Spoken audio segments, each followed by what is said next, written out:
नमस्कार दोस्तों, SBI securities morning podcast में आपका फिर से स्वागत है। आज के पॉडकास्ट में हम निफ्टी और बैंक निफ्टी में क्या उम्मीद करें इस पर चर्चा करेंगे और साथ ही ऐसे कौन से सेक्टर्स है, ऐसे कौन से स्टॉक्स है जिन पर आपको आज के दिन और आने वाले कुछ सत्रों के लिए ध्यान केंद्रित करना चाहिए, उस पर भी बात करेंगे।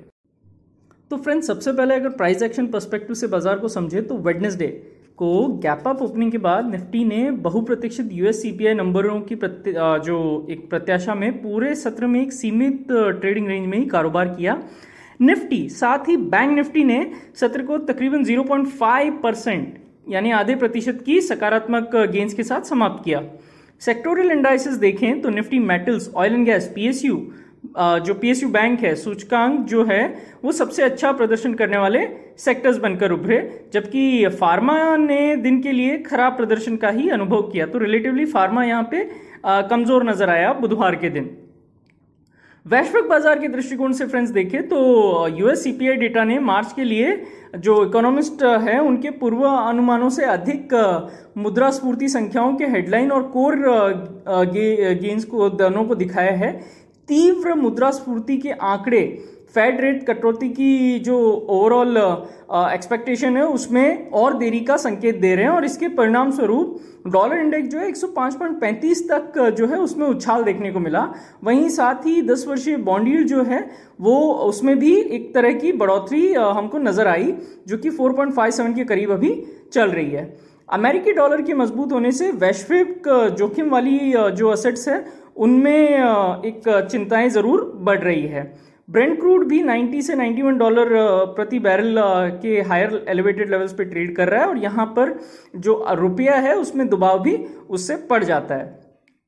निफ्टी पर आते हैं दोस्तों, तो आगे बढ़ते हुए 130-150 अंकों के अपेक्षित गैप को ध्यान में रखते हुए जो सपोर्ट आ रहा है वो 22,470 से 22,490 के आसपास है, जबकि रेस्टिंग जो है वो 22,750 से 22,780 पर प्लेस्ड है। 22,780 के ऊपर से कोई भी स्थायी कदम जो शॉर्ट टर्म में रैली को है 22,930 से 22,970 तक बढ़ा सकता है। वहीं 470 से भी नीचे यानी 22,470 से नीचे फिसलने पर 22,350 से 22,310 के लेवल्स तक बिकवाली का दबाव बढ़ता हुआ नजर आएगा।